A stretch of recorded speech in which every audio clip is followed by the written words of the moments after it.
Well, hello, hey, Mitchell here. So we're going to do a meditation today. Today we're going to look at really just lighting your own fire, lighting your own light,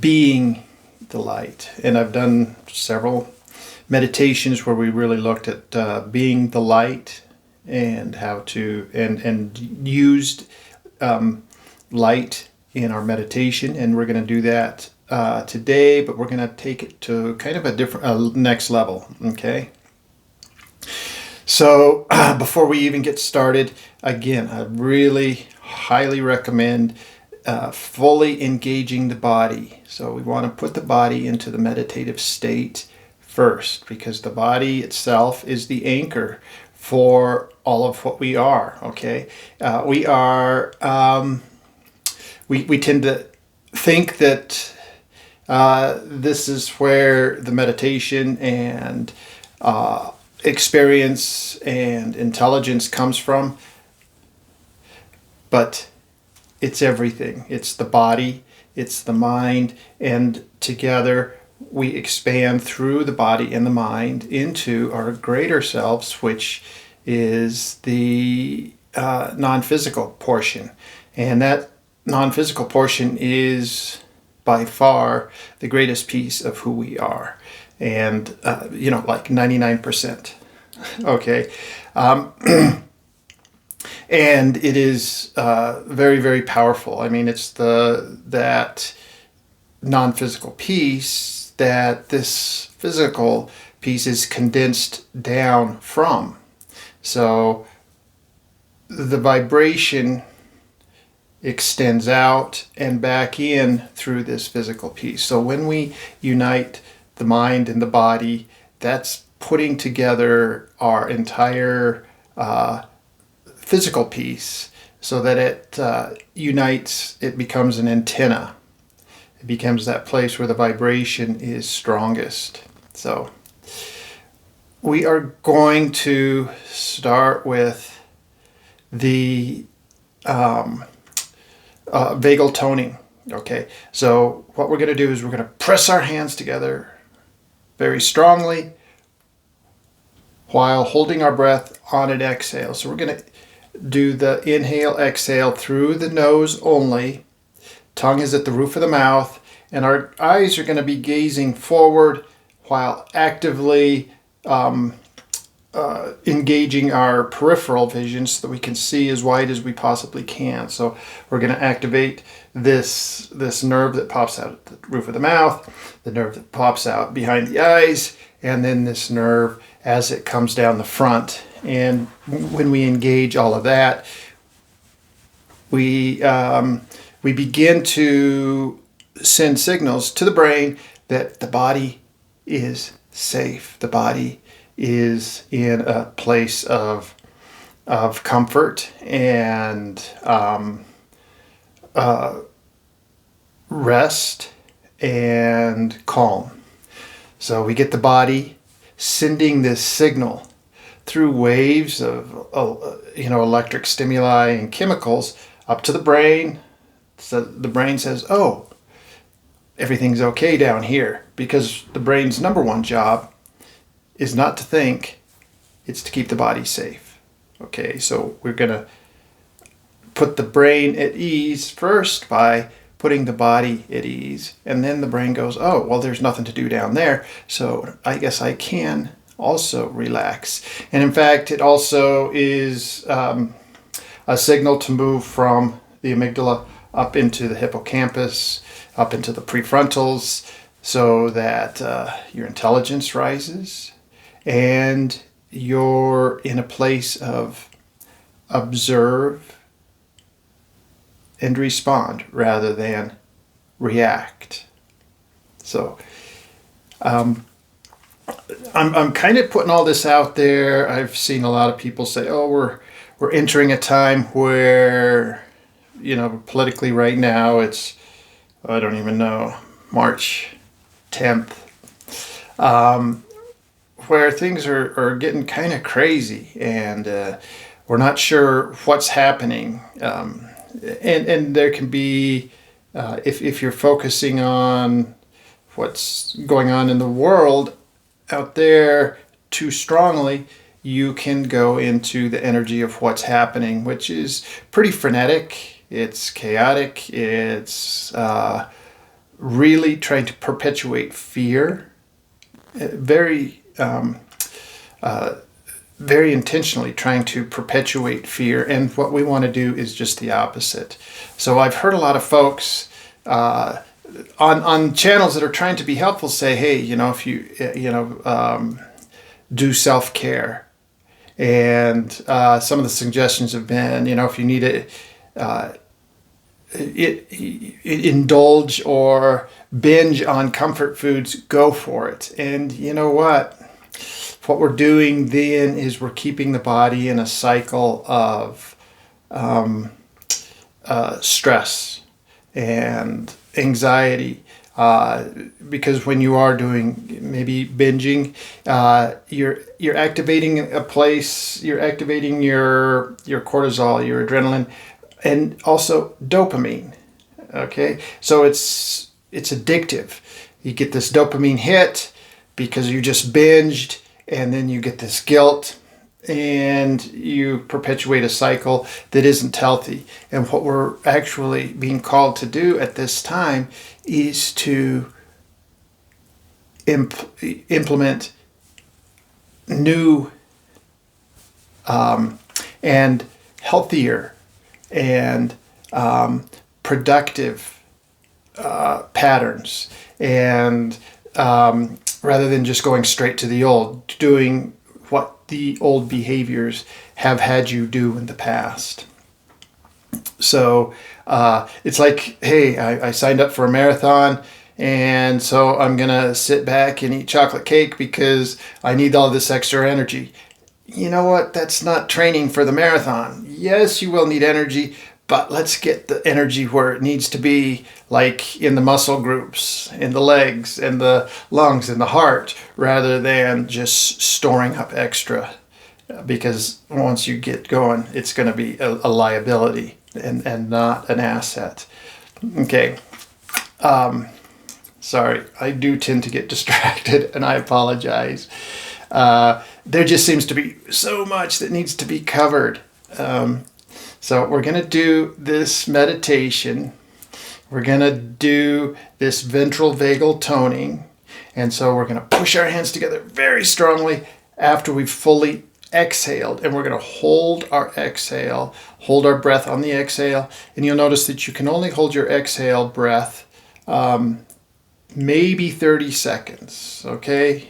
Maybe a wee bit longer. But don't be surprised if it's 10 or 15 seconds, because it's an exhale breath. It's hypoxic, which is what we want, because we are going to, from there, super oxygenate, because we're going to become, I'm going into the nitty gritty, into the details, but we become hypercapnic, and that means that we have more of the carbon dioxide in our system, which is what pushes the blood, pushes the oxygen out of the blood into the tissues and the organs, and moves the oxygenated blood into all the different places. Especially the biggest, or the first organ to be affected is the brain. So that's what's happening. For those of you who want the data, all right. Anyway, so we're going to inhale through the nose, and it's just a count of 2. And then we're going to exhale like a count of 4. So it's inhale, exhale.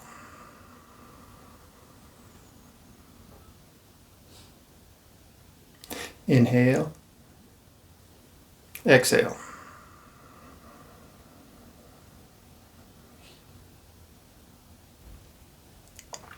And get your hands together. Inhale, exhale. Press your hands, widen your eyes, and hold.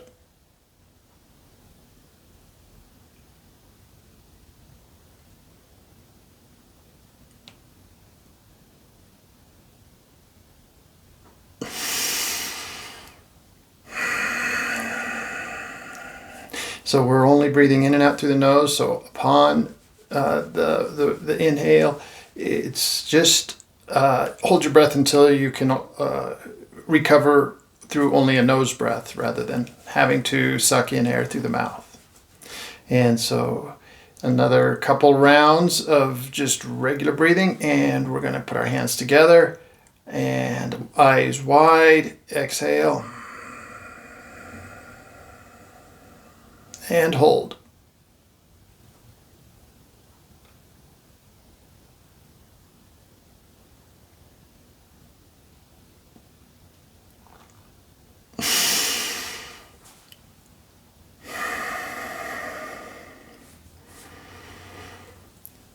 So we've spent, much of us have spent most of our lives having highly activated our dorsal vagal fight or flight sympathetic nervous system, and we've underutilized the rest and relax parasympathetic nervous system. So that's what we're doing right now, is we're tonifying this this parasympathetic nervous system so that the body itself is activated to come into rest and relax. So inhale,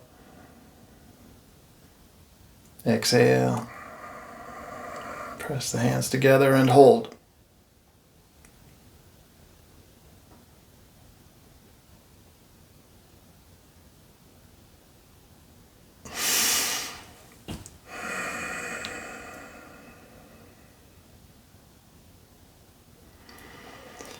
And even though there's a bit of a exercise involved with the pressing and the holding, it should put your it should put you at ease more than you had been before. And so we're ready now to go ahead, close the eyes, continue our breath in and out through the nose.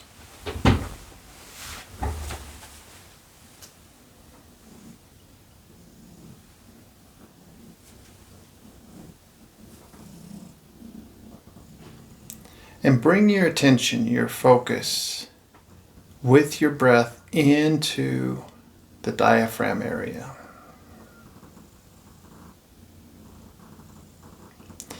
And I like to bring our attention to start with into the diaphragm area because that's where our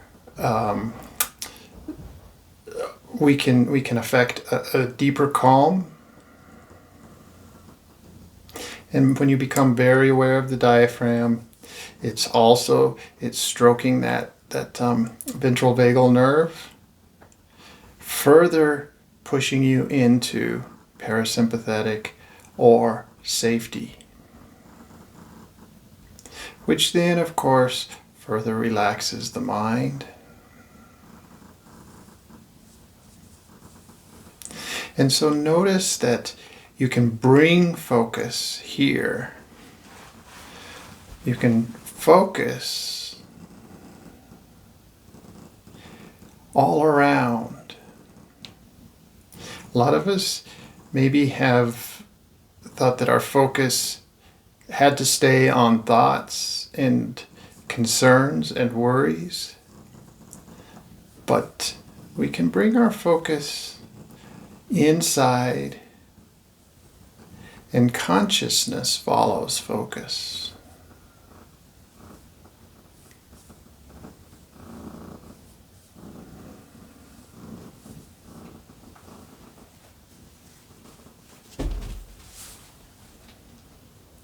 So bring your focus in and keep it at the diaphragm and watch the diaphragm lift and fall.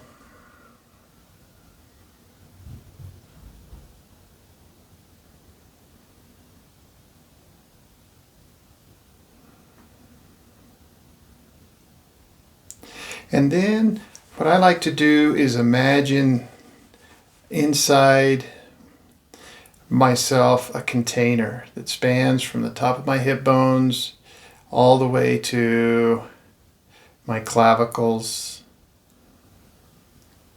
And within that container, I begin to continually inhale the prana, and I use light to fill this container. I fill the container with light coming in with each inhale. And the exhale is fanning the light so that it grows brighter.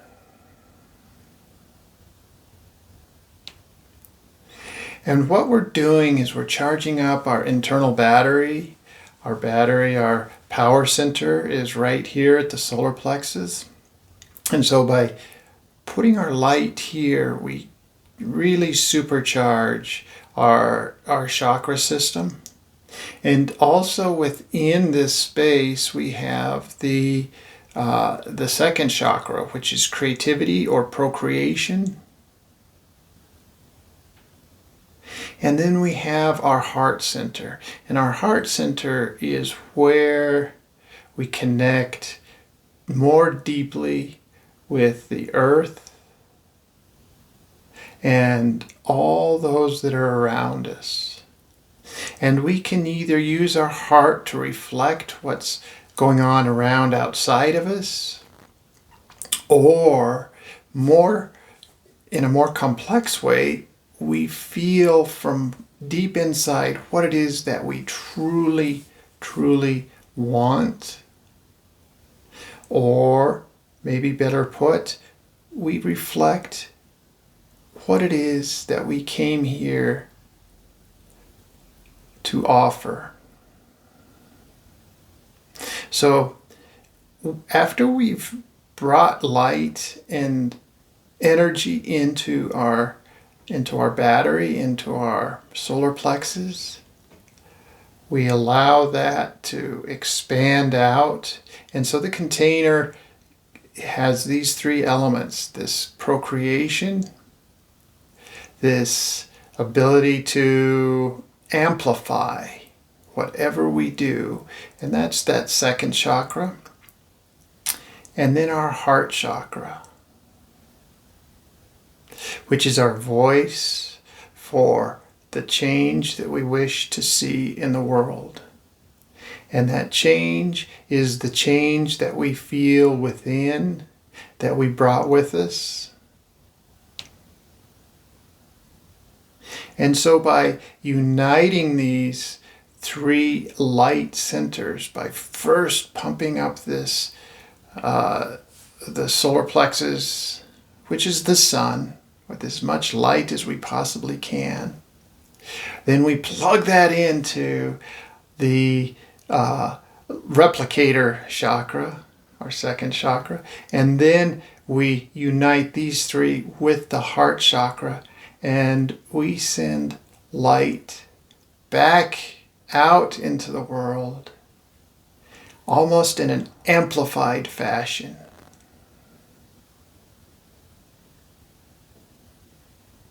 So we're breathing in more light. And at this point, I'm not really differentiating my solar plexus and my second chakra and my heart chakra. I'm seeing them all as one big cooperative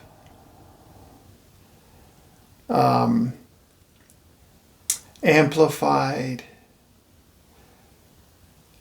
light emitting, almost like a cannon.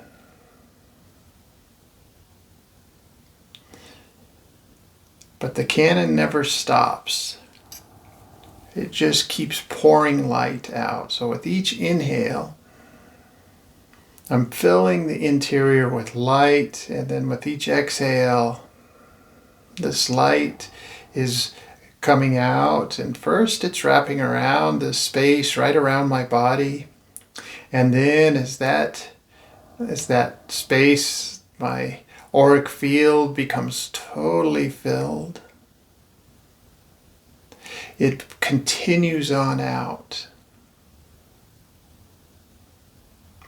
And each inhale is bringing in more light, and you can actually, I see oftentimes that there's many, many entities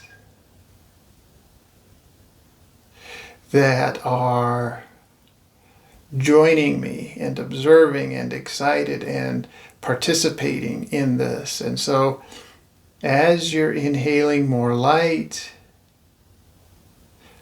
put your senses out to see who's with you, who's joining with you. If you have guides, if you have people that have passed on, if you have anything at all that contributes and helps and assists you, notice if they're here. Notice if they're adding to this light that's coming in.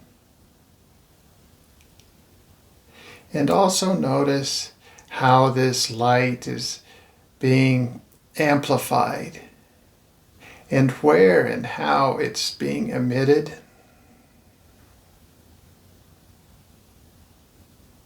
And just notice this light expanding around your body, your space, your town, your city, your state, your country, your planet,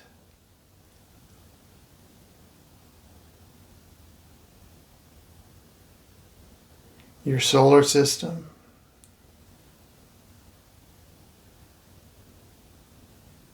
the galaxy,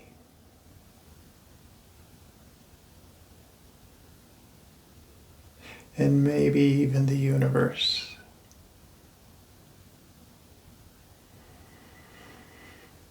And maybe even universes beyond that, and well beyond the physical and into the non-physical.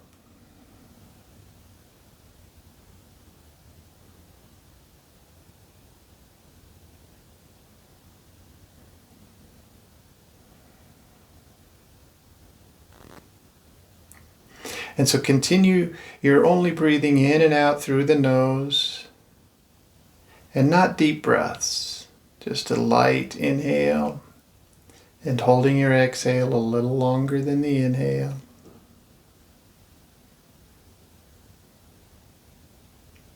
And this inhale is feeding the light, and the exhale is taking the light out into the universe.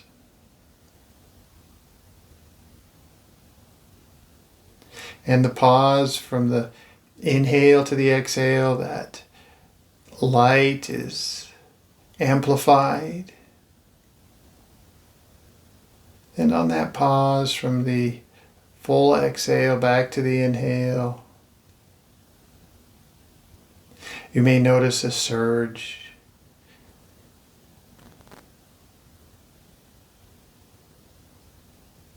And so you're breathing the light, and you're just expanding the light.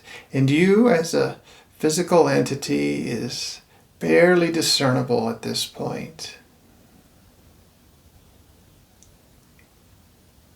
because you are almost entirely light.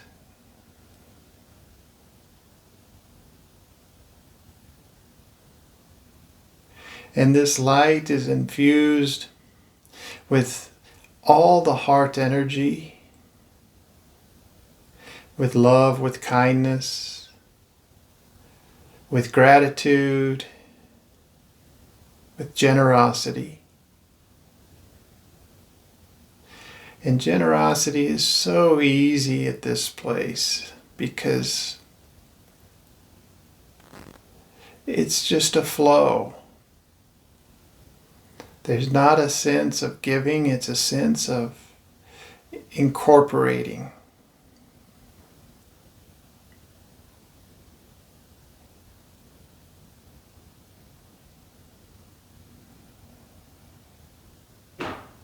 And just feel the light and continue to bring your focus to the light.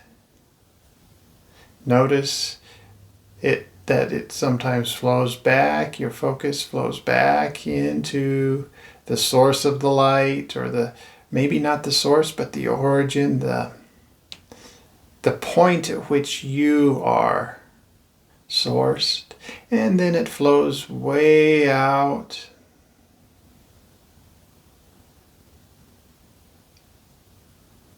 And just notice the light as it may take on different colors or maybe take on different wavelengths and shapes. It just flows.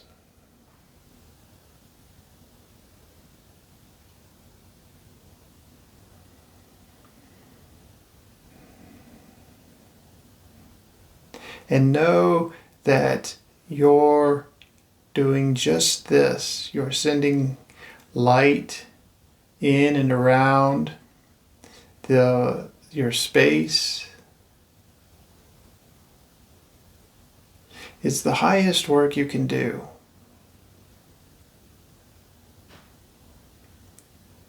And as you bring this meditation into your daily practice of sending light out, this practice of sending light out, you will also notice that throughout your day, you will be more authentic to yourself. You can't help but be more authentic to yourself. Because this light stays in and around you, it's going to feed you and fill you. Just as it feeds and fills the collective, your neighborhood, your city, your town, your state, your province, your country, your world, your solar system, your galaxy.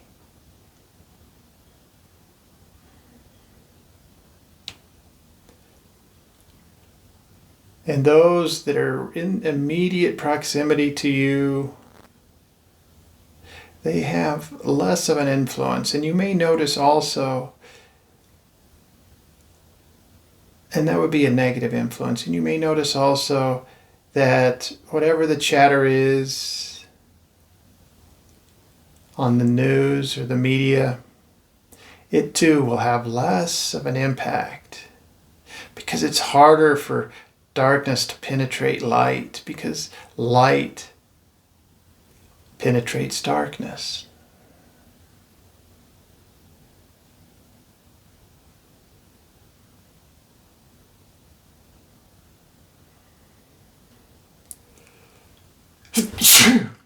Oh my goodness. That's a confirmation.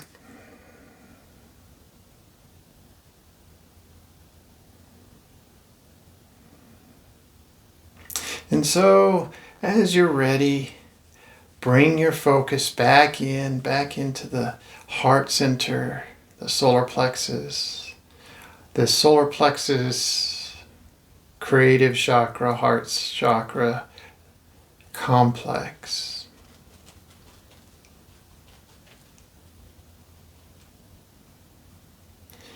And from there, send gratitude, appreciation for all that you are and all that showed up and joined you.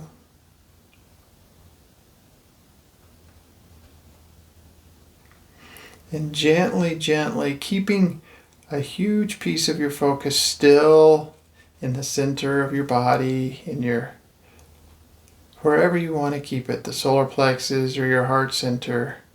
Just open your eyes enough to allow in light.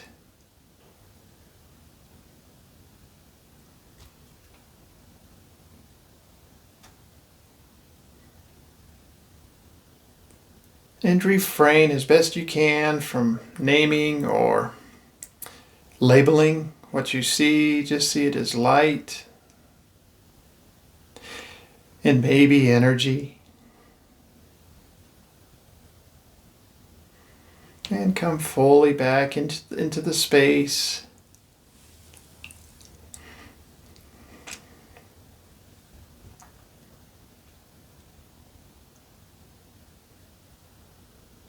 And make sure to keep some of this with you throughout your day. You'll notice that it'll stay, it'll linger.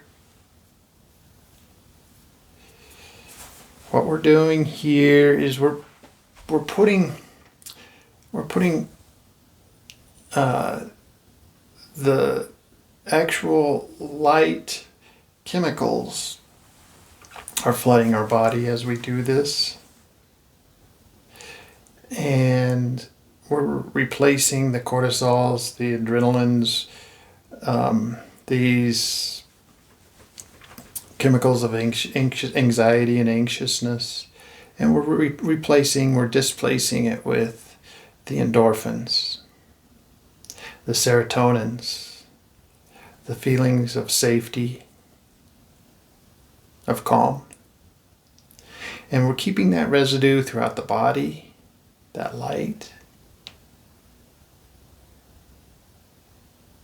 So it's time to go out into our day. Thank you so much. Leave me a comment, like, subscribe. Great to see you all. Bye-bye.